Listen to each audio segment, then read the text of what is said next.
एक ऐसा राज जो आज से नहीं बल्कि सदियों से खुद को छुपाए रखे है। लेकिन एक दिन कुछ लोगों को उसकी भनक लग जाती है और फिर इंसान की लालच ने उस पूरे खेल को ही बर्बाद कर दिया।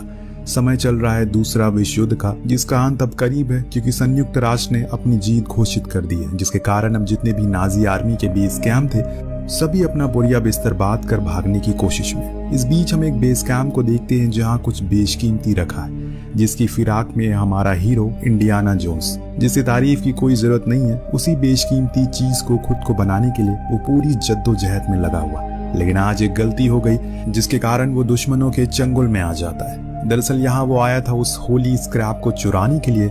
ये वो भाला है जिससे कि जब जीसस को सूली पर आखिरी बार चढ़ाया गया था तभी इसी भाले से उनके हाथ को ठोका गया था, जिसके निशान आज भी इस होली स्क्रैप पर है। लेकिन अफसोस कि अब इंडियाना इसे हासिल नहीं कर पाएगा क्योंकि उसे फांसी की सजा सुना दी गई है। इस बीच उसका दूसरा दोस्त शॉन भी पकड़ा जाता है, जिसे वो अपनी ट्रेन की बोगी में बांध देने को कहता है। अब ट्रेन चल चुकी है, धीरे धीरे खुद की रफ्तार को भी पकड़ना शुरू करती है, तो वहीं पीछे इंडियाना भी खुद को आजाद करवा लेता है और एक सिपाही की बाइक से उस ट्रेन का पीछा करता है। फिर बड़ी ही मुश्किलात के साथ उस ट्रेन को पकड़ पाता है। इधर डॉक्टर वूलर आकर जनरल को बताता है कि जिस होली क्रैप के पीछे वो है असल में वो नकली है, क्योंकि असली वाला तो उसी समय पर तोड़ दिया गया था जीसस के समर्थकों द्वारा। ये बात इंडियाना को भी पता थी, लेकिन वो फिर भी उसे चुराने के लिए आए क्योंकि वो नकली है। ये सिर्फ उसे पता है, दुनिया को नहीं। अगर वो धर्म के नाम पर उसे बेचेगा तो लेने वालों की करोड़ों की कतार लग जाएगी, और ये एक कड़वा सच भी है। लेकिन अब जनरल को ये बात पता लग चुकी है। वो परेशान हो गया क्योंकि वो इस नकली चीज को हिटलर के सामने नहीं लाकर रख सकता। तभी वो डॉक्टर वूलर उसे बताता है कि उसके पास इससे भी बेशकीमती है कुछ, और वो है कथीरा यानी कि डायल ऑफ डेस्टिनी, जिसे कि आर्किमिडीज ने सबसे पहले बनाया था। इसकी मदद से वो समय, तापमान, गहराई सब कुछ जान सकता है, और ऐसा कुछ उस समय काफी नायाब हुआ करता था। लेकिन अफसोस की बात यह है कि अभी सिर्फ आधा है, बाकी का आधा हिस्सा कहाँ है किसी को पता नहीं है। लेकिन हाँ, ऐसे लोगों का कहना है कि अगर इसे किसी ने दूसरे टुकड़े को जोड़ दिया फिर इसे इस्तेमाल कर लिया गया तो वो ईश्वर के समान बन जाएगा, क्योंकि उसे सब कुछ पता होगा। इतने में एक सिपाही आकर बताता है कि उन पर हमला हुआ है, जो कि इंडियाना का काम था, और इसीलिए जनरल फौरन उसके पीछे जाता है। पर इधर इंडियाना तो ट्रेन के अंदर घुस चुका था और बड़ी चालाकी से शॉन को लेकर भाग भी गया। जाते जाते शॉन को वो कथीरा मिल जाता है, जिसके हाथ में लेकर वो इंडियाना को बताता है ये हमारी तकदीर बदल सकता है। इसके बाद ये लोग ट्रेन की छत पर आते हैं, पर जनरल अभी भी उनका पीछा नहीं छोड़ रहा था। लेकिन किसी तरह से वो अपना पीछा छुड़ाते हैं। तभी वहां पर एंट्री होती है डॉक्टर वूलर की। उसके पास बंदूक थी, वो सिर्फ कथीरा को ही मांग कर रहा था, जो ये देना नहीं चाहते। तभी अचानक से एक खंबा आता है जिसे डॉक्टर टकरा गए। इतने में हम देखते हैं कि संयुक्त राष्ट्र अब अपने प्लेन से उस ब्रिज को तोड़ना शुरू करते हैं। ये दोनों पहले ही पानी में कूद जाते हैं, पर शॉन काफी मायूस हो गया क्योंकि उसके हाथ से वो कथीरा चला गया था। लेकिन इंडियाना उसे वो देखकर कहता है कि तुम उदास मत हो, ये मैंने अपने पास ही रखा था। यहाँ से समय का पहिया घूमकर रुकता है सीधे 1964 में। ये वो साल था जब अमेरिका ने अपना पहला इंसान स्पेस में भेजा था, जिसका जश्न पूरा देश में और इसके जश्न में पूरा शहर डूबा हुआ है। पर इस शोर शराबे में बूढ़े इंडियाना को परेशानी हो रही है, इसीलिए वो जाकर अपने पड़ोसियों को म्यूजिक बंद करने को कहता है। पर वो कहते हैं कि आज जश्न बनेगा, इसे कोई रोक नहीं सकता। खैर, आज का दिन इंडियाना अपने प्रोफेसर की जॉब से रिटायर भी हो रहा है, इसीलिए सभी उसे आखिरी अलविदा कहने के लिए आते हैं। पर उसे अपने इस काम से बहुत ही ज्यादा दिलचस्पी है, इसीलिए रिटायरमेंट के बाद भी वो अपने नाम के आगे आर्कियोलॉजिस्ट लगाना नहीं छोड़ता। अपने खाली समय को पूरा करने के लिए वो पब में जाता है। अभी वहां पर एक लड़की आती है जिसे खुद नहीं पता कि उसका कोई पीछा कर रहा है। खैर, उसने आते ही इंडियाना से कहा, लगता है आप मुझे पहचानी नहीं, मैं हेलेना हूँ, आपके सबसे करीबी दोस्त शॉन की बेटी। ये सुनने पर इंडियाना बहुत खुश होता है, पर इससे ज्यादा खुशी उसे तब होती है जब उसे पता चलता है कि उसने मास्टर आर्कियोलॉजी से करी है। और जब उसने अपने इतिहास के भंडार की किताब निकाली तो इंडियाना भी दंग रह गया कि इस लड़की को इतना सब कुछ कैसे पता है। पर वो उसे मिलने के लिए क्यों आई है, ये सवाल उसके जहन में बार बार घूम रहा था। हेलेना ने खुद ही बताया उसे आर्किमिडीज के उस डायल ऑफ डेस्टिनी की तलाश है, जो उसके पिता को मिला। पर उन्होंने मुझे बताया था कि जब वो नाजी आर्मी की ट्रेन पर थे तो वो नदी में कहीं गिरकर खो गया। अगर मुझे वो मिल जाए तो मैं बहुत बड़ी आर्कियोलॉजिस्ट बन जाऊंगी। मेरा बस वही एक सपना है, अपने पिता की अधूरी ख्वाहिश को पूरा करूं। उसने नाजी ट्रेन के उस नक्शे को भी दिखाया और बताया कि इस ब्रिज के नीचे वो कहीं होगा। इंडियाना उसे लेकर अपने स्टोर रूम में जाता है और उसे वही डायल सूप देता है, जिसे देखने के बाद उसकी आंखें फटी की फटी रह जाती है। तब इंडियाना बताता है कि ये वही चीज है जो तुम्हारे पिता को खा गई, पर उसे यकीन था इसे सिर्फ समय का पता लगाने के लिए नहीं बनाया गया, क्योंकि जिस दौरान आर्किमिडीज इसे बना रहे थे उन्होंने गलती से कुछ और बड़ी चीजों की खोज कर दी, जिसके बारे में तुम्हारे पिता को पता लग चुका था, और वो थी समय यात्रा। इस डायल को अगर पूरा जोड़ दिया जाए तो हमें समय की उन दरारों को ढूंढ सकते हैं जो कभी विलुप्त हो चुकी है, या फिर किसी ने उनके बारे में कभी नहीं पढ़ा। इतना सब जानने के बाद हेलेना का दिमाग खुल जाता है, लेकिन तभी वहां पर वही लोग आते हैं जो पीछा कर रहे थे उसका। उन्होंने बाहर 2 लोगों का खून भी कर दिया। इधर इंडियाना उसे बताता है ये चीज बहुत ही ज्यादा खतरनाक है, इसीलिए तुम्हारे पिता ने कहा था कि इसे तोड़ दो, क्योंकि ग्राफिकॉज में लिखा है किसी ने ढूंढ कर इसे जोड़ दिया तो अनर्थ हो जाएगा। तब हेलेना बहुत ही अजीब तरीके से बोलती है कि मुझे पता था कि तुम इसे नहीं तोड़ोगे। ये सुनने के बाद इंडियाना को समझ आ जाता है कि उसे पहले से पता था कि ये नदी में नहीं खोया बल्कि उसके पास ही है, और इसीलिए वो यहाँ उसे लेने आई है। इतनी में अचानक से वहाँ वो गुंडे आ जाते हैं जो किसी और ने नहीं बल्कि डॉक्टर वूलर ने भेजे थे। जी हाँ, वो जिंदा है और वही है जिसने अभी अपोलो 2 को चांद पर भेजा है, और उसने अपना नाम बदलकर डॉक्टर स्मिथ कर लिया। उन गुंडों को देख हेलेना भाग जाती है, पर उसने इंडियाना को वहीं बंद कर दिया। वो सभी इंडियाना के पीछे पड़ चुके हैं, लेकिन वो भी उनसे 4 कदम आगे है। बाहर जब उसने भीड़ देखी तो एक पुलिस वाले का घोड़ा लेकर भाग निकला और घुस गया मेट्रो स्टेशन पर। अब इसकी खबर वो लोग डॉक्टर वूलर को देते हैं और बताते हैं कि डायल असल में हेलेना के पास है। जब उसने हेलेना और इंडियाना की फोटो देखी तो उसे तुरंत ही पहचान गया और समझ गया कि अब खेल बिगड़ने वाला है, क्योंकि इंडियाना किसी के हाथ इतनी जल्दी नहीं आने वाला। भले ही शेर बूढ़ा हो गया हो, लेकिन शिकार करना वो नहीं भूलता। इंडियाना का एक पुराना दोस्त सलार उसे छुपते छुपाते अपने घर ले आता है, जहां वो उसे हेलेना के बारे में सब कुछ बता देता है, यानी कि उसका पूरा कच्चा चिट्ठा खोल देता है। दरअसल हेलेना कोई मामूली लड़की नहीं है। पिछले साल की बात है, उसे एक जगह पर कुछ एंशिएंट आइटम को बेचते हुए पकड़ा गया, लेकिन इससे भी गौर करने वाली बात यह है उसकी रिहाई मोरक्को के माफिया के बेटे अजीम रहीम ने करवाई, जो इन कामों में काफी माहिर है। अगले हफ्ते उसके होटल में इन एंशिएंट और हिस्टोरिक आइटम की नीलामी होने वाली है। गैर कानूनी तरीके से तो हो सकता है कि हेलेना उस डायल को वहीं बेचने के लिए जाए। ये सुनते ही इंडियाना फौरन मोरक्को के लिए रवाना होता है, क्योंकि अगर ये डायल किसी और के हाथ लग गया तो आप सोच ही सकते हैं कि क्या हो सकता है। अब प्लेन में बैठकर उसने उन सारी चिट्ठियों को पढ़ा जो किसी समय पर शॉन ने उसे भेजी थी, जिसमें कथीरा का पूरा जिक्र था। ये कैसे काम करता है और अगर इसे दूसरे टुकड़े को किसी ने हासिल कर लिया तो क्या अंजाम होगा। मोरक्को पहुंचकर सीधा उसी होटल में वो गया जहां उसे हेलेना मिल गई, जो एक 17 साल के लड़के टेडी के साथ मिलकर उस डायलर की नीलामी कर रही थी। इंडियाना उसे ऐसा करने से रोकता है कि तभी वहां पर डॉक्टर वूलर आ गया, जिसे पहली बार देखते ही इंडियाना ने उसे पहचान लिया और पूछा कि अभी भी वो नाजी है, पर वो उसकी बात पलटते हुए कहता है कि उसे कोई गलतफहमी हुई है। वो डॉक्टर स्मिथ है जिसकी बात वो कर रहा है, वो कोई और है, लेकिन दोनों को पता है कि ये बात झूठ है। अब यहाँ डॉक्टर भी उस डायल पर खुद का हक जताना शुरू करता है, जो देख इंडियाना को समझ आ गया कि यही सही मौका है। वहां से वो तोड़ फोड़ करना शुरू करता है, जिससे वो डायल अपनी जगह से झटक जाता है, लेकिन अंत में वो डॉक्टर वूलर के हाथ ही लग गया, जिसे लेकर वो फरार हो गया और ये दोनों उसे पकड़ते हैं। तभी वहां मोरक्को की पुलिस आ जाती है, लेकिन अचानक वो सभी पीछे हटने लगे, क्योंकि पीछे अब माफिया का बेटा रहीम आ चुका है, जिसके साथ हेलेना ने प्यार का नाटक किया ताकि वो उसे जेल से छुड़वा दे। पर रहीम तो उसके प्यार में मजनू बन चुका है। जब उसे पता चला कि उसने उनकी एंगेजमेंट रिंग को ही बेच दिया तो वो गुस्से में लाल हो जाता है और अपने लोगों को इनके पीछे लगा देता है। लेकिन वो तो सही समय पर वहां टेडी आ गया, जो इन्हें ऑटो में बैठाकर भाग ले गया।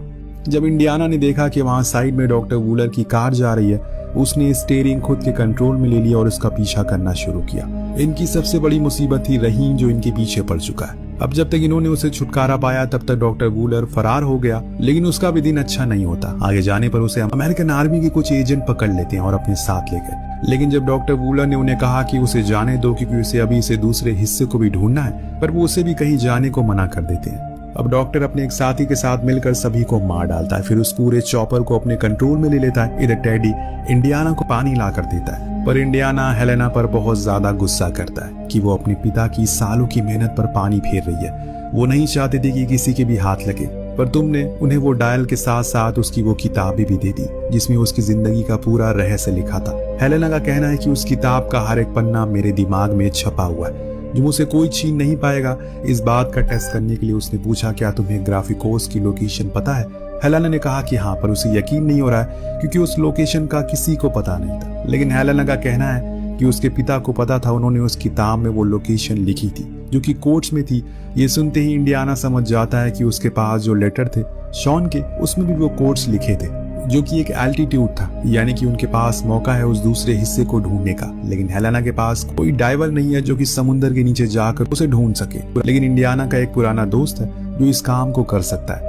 ये लोग सीधा पहुंचते हैं एथेंस नाम के शहर में, जहां उन्हें रोनाल्डो नाम का शख्स मिलता है और वो उसकी बोट से समुद्र के उस पार जाते हैं जहां वो जहाज डूबा था, जिसके अंदर ये डायल था। हेलेना इंडियाना को बताती है कि जब वो शिप डूबा तो उसके 2 टुकड़े हुए, एक टुकड़ा पानी के थोड़े ऊपर था और दूसरा टुकड़ा पानी के काफी गहराई में, जहां ढेर सारे सिपाही तैयार थे जिनकी निगरानी में डायल को लेकर कहीं जा रहा था। अब देर रात हेलेना इंडियाना से सवाल करती है अगर उन्हें मौका मिले समय में पीछे जाने का तो वो किस समय में जाएंगे। इंडियाना ने बिना समय लिए जवाब दे दिया कि वो वियतनाम वॉर के समय जाएगा, जब उसका बेटा जंग में जा रहा था जहां उसकी मौत हो गई, पर वापस जाकर उसे जंग में जाने से रोकेगा ताकि वो जिंदा रहे, जिससे कि वो और उसकी बीवी के रिश्ते भी सलामत रहे, जो कि अब बिगड़ चुके हैं। अब ये अकेलापन मुझे खोखला बना रहा है अंदर से। इतना बोलने के बाद वो सोने के लिए चला गया। अगली सुबह ये लोग अब तैयार होते हैं उस डूबे हुए जहाज पर जाने के लिए, जो समुद्र की 300 फीट की गहराई में था, जहां जाना इतना आसान तो नहीं था। रोनाल्डो अपने एक साथी को ऊपर ही रहने को कहता है ताकि वो टेडी का ख्याल रख सके। अब जब ये नीचे गए तो इन्हें वो जहाज का मलबा दिखा, जिसके और अंदर जाने पर रोनाल्डो ने उन्हें इशारा किया उनके पास 3 मिनट बचे हैं क्योंकि वो बहुत गहराई में है और ऐसे में ऑक्सीजन तेजी से खत्म हो रही है। हेलेना बात को समझती है और नीचे पहुंचती है। कुछ देर की मुशक्कत के बाद उन्हें एक सिपाही का कंकाल मिलता है जो अपने हाथों में एक संदूक पकड़े हुए था, जो देखते ही इंडियाना समझ जाता है ये वही है जिसके लिए वो मीलों का सफर करके आए। पर एक मुसीबत है, ऊपर इनकी बोट के साथ एक और बोट है। जी हाँ, डॉक्टर वूलर, उसके लोग यहाँ भी पहुंच चुके हैं जो इन सभी को बंदी बना लेते हैं और साथ में इसे वो संदूक भी ले लेते हैं, जिसे खोलने पर उसके अंदर एक सीली दिखी जिस पर कुछ लिखा था जो सिर्फ इंडियाना ही पढ़ सकता है, लेकिन वो पढ़ने से इनकार करता है, जिसे गुस्से में आकर डॉक्टर रोनाल्डो को शूट कर देता है। तब हेलेना आकर बताती है कि उसके पिता ने उसे ये भाषा सिखाई है, उसे आता है पढ़ने, लेकिन बदले में उसे 3 करोड़ चाहिए। डॉक्टर वूलर मान गया, उसे पैसों की जगह पर हीरा दे दिया जो बेशकीमती थे। और तब हेलेना पढ़ना शुरू करती है कि जिस चीज की तुम्हें और न जाने कितनों की तलाश है वो आर्किडेमियर की कब्र में है। ये सुनने पर डॉक्टर कहता है कि वो आज तक किसी को मिली ही नहीं। लेकिन जब हेलेना धीरे धीरे करके सभी चीजों को पढ़ती है तो उसे समझ आता है कि यहाँ पर जिक्र अलेक्जेंडर की किताब घर का हो रहा है। थोड़ा और गहराई में जाने पर उसे पता लग गया कि आर्किडेमीज की कब्र कहाँ है। दरअसल वो केलियन देवी की मूर्ति के नीचे बने एक खंडर में है जो मिस्र में मौजूद है। तभी हेलेना अपनी होशियारी से सिगरेट की मदद से बम को फोड़ देती है। मौके का फायदा उठाकर ये लोग इन्हीं लोगों की बोट से फरार हो जाते हैं। अब इनकी अगली मंजिल थी मिस्र। इस बीच इंडियाना उस ग्राफिकोस की सीली को जला देता है, जिसके अंदर से असली ग्राफिकोस बाहर आता है, यानी कि एक नक्शा जो पूरे सोने का था। वहां से पहुंचने से पहले डॉक्टर वूलर और वो लोग वहां पहुंच जाते हैं और टेडी को इन लोगों ने अगवा कर लिया था, पर उन्हें पता है कि वो आएगा तो यही जो सच भी था वो वही था, बस उनसे कुछ पीछे। उधर इंडियाना को एक गुफा के कोने में चांद के आकार की एक चीज मिलती है, जिसे देखकर वो समझ जाते हैं उन्हें ऊपर जाना है, क्योंकि उस ग्राफिकोस पर भी चांद का आकार बना है, तो हो सकता है कि ये कोई इशारा हो। धीरे धीरे ऊपर चढ़ने के बाद ये लोग एक दरवाजे तक पहुंचते हैं, जिसकी उस पार शायद इनकी तलाश खत्म हो जाए। लेकिन सबसे बड़ा सवाल, ये दरवाजा खुलेगा कैसे। उधर टेडी को जब डॉक्टर वूलर के गुंडे लेकर आगे बढ़ रहे थे, तभी उसने चालाकी से एक आदमी पर अपनी हथकड़ी की चाबी छीन ली और उसे पता चल गया, इसलिए दोनों ही पानी में गिर गए। अब वो पानी इतना गहरा था कि दोनों को ही मुश्किल होने लगी, पर टेडी को ऐसी चीजों की आदत है, वो उसे चकमा देकर दूसरे साइड आ गया। इधर इंडियाना को याद आता है कि आर्किडेमीज को पानी से बहुत लगाव था। वो अपने आविष्कारों में पानी का प्रयोग बहुत ही ज्यादा करते थे, तो हो सकता है कि पानी ही हमारी इस पहेली का हल हो। इसीलिए ये लोग उस जगह पर पानी को ढूंढना शुरू करते हैं जो उन्हें बड़ी ही आसानी से मिलता है। दरअसल वहीं एक छोटा सा पॉन्ड था, जिसके अंदर वो उस जगह पड़े मलबे को उसमें फेंकना शुरू करते हैं, जिससे धीरे धीरे वो पानी का स्तर कम होने लगता है। और इस दौरान इन्हें तालों की चटकने की आवाज आती है, यानी कि इंडियाना का अनुमान सही था। इतने में अचानक वो पूरा पॉन्ड किसी स्लाइडर जैसा बन जाता है, जिसकी मदद से ये लोग दूसरी साइड आ जाते हैं, जहां इनकी आंखों के सामने आर्किडेमीज का मकबरा था, जिसे आज तक कोई ढूंढ नहीं पाया, पर इंडियाना ने वो कर दिखाया। अब उसने उस ताबूत को खोला तो उसके अंदर उसे आर्किडेमीज का कंकाल मिला, जिसके हाथों में वो दूसरा हिस्सा था जिसे वो ले लेते हैं। लेकिन जब इसकी नजर उसकी कलाइयों पर गई तो वो दंग रह गए, क्योंकि उसने एक एनालॉग घड़ी पहनी थी, लेकिन उसके समय पर उस घड़ी का आविष्कार हुआ ही नहीं था, जिसका मतलब ये है शॉन सही था, इस डायल से समय यात्रा की जा सकती है। अब इससे आगे वो कुछ और समझ पाता, डॉक्टर वूलर वहां पहुंच गया, जिसने बंदूक की नोक पर इनसे वो दूसरा हिस्सा ले लिया, फिर उन दोनों को जोड़कर फिक्स कर दिया। जिससे वो चलना शुरू कर देते हैं। लेकिन तभी टेडी एक गुंडे के ऊपर चढ़कर हमला करता है। इससे हुआ ये कि वहां पर अफरा तफरी मच गई और इसी में इंडियाना को भी गोली लग जाती है। लेकिन वो इन दोनों से जाने को कहता है। इधर डॉक्टर वुलन ने इंडियाना को लेकर प्लेन में बैठ जाता है और एक लोकेशन को सेट करके अपने पायलट को एल्टीट्यूड दे देता है। उसका कहना था कि इस जगह पर समय की दरार मिलेगी जहां से सब कुछ बदल जाएगा। वो वर्ल्ड वॉर 2 को जीत जाएगा। जो गलतियां हिटलर ने की उसे सही करेगा और खुद अपने हाथों से उसे खत्म करके इस देश पर राज करेगा। उसने अपनी वही पुरानी वर्दी पहन ली जिसे देखकर शायद आज भी कुछ यहूदी कांप जाते। पर अभी कहानी में असली थ्रिलर आना बाकी है। दरअसल टेडी ने एक प्लेन को उनके पीछे लगा दिया, पर हेलेना को उसे टेक ऑफ होने से पहले ही उसमें घुस जाती है और ऊपर से डॉक्टर वूलर को इंडियाना को बताता है कि जिस लोकेशन पर तुम जा रहे हो अब वैसा वहां नहीं होगा, क्योंकि आर्किमिडीज ने यह नक्शा आज से 2000 साल पहले बनाया था। तब से लेकर आज तक पृथ्वी की सिल्लियां न जाने कितनी बार अपनी जगह से दूसरी जगह पर गई होंगी उन अनगिनत भूकंपों की वजह से। इसीलिए अगर तुम हल्के से भी चूके तो अनर्थ हो सकता है। थोड़ी देर सोच विचार करने के बाद डॉक्टर को भी समझ आता है कि वो सही कह रहा है। इसीलिए वो अपने पायलट से प्लेन को राइट लेने को कहता है। पर वो दरार अब उनके सामने थी और उसकी चुंबकीय ताकत इतनी ज्यादा थी कि इनका प्लेन अब रुक ही नहीं पाता और वो देखते ही देखते उसमें समा जाता है। जब दूसरी तरफ निकलते हैं ये लोग तो वहां दिन हो रहा था, जो देख डॉक्टर बहुत खुश हुआ कि शायद वो सही जगह पर आ चुका है। लेकिन इंडियाना ने उसे बताया कि ये वर्ल्ड वॉर 2 का समय नहीं बल्कि नीचे रोमन एम्पायर आर्किमिडीज की सेना के बीच में जंग चल रही है। यानी कि ये समय 200 BC का है। जो सुनने पर डॉक्टर के तो होश उड़ जाते हैं। तो वहीं अपने महल की खिड़की से जब आर्किमिडीज ने एक लोहे की चीज को उड़ते हुए देखा तो समझ गया कि वो फ्यूचर से आया, जिसका मतलब ये था उसका बनाया हुआ कथीरा काम करने लगा है। उसी प्लेन पर अब रोमन एम्पायर की सेना हमला करना शुरू करती है, क्योंकि उन्हें समझ नहीं आ रहा है कि ये चीज क्या है जो आसमान में उड़ रही है। अभी तक उन्होंने सिर्फ जमीन से जुड़ी चीजें बनाई थी। वुलन फौरन अपने पायलट से कहता है कि उसी दरार की तरफ चलो, इससे पहले कि वो बंद हो जाए। लेकिन ऐसा मुमकिन नहीं हो पाता क्योंकि इनका इंजन खराब हो चुका है, जिसका मतलब है कि मौत। इसी बात का फायदा उठाकर इंडियाना हेलेना को लेकर पैराशूट से कूद जाता है और इन लोगों का प्लेन नीचे आते हुए क्रैश हो जाता है। आर्किमिडीज फौरन उस मलबे के पास गया। वहां डॉक्टर के हाथ से उस एनालॉग वाली घड़ी और कथीरा को ले लिया जो पूरी तरह से बना हुआ था।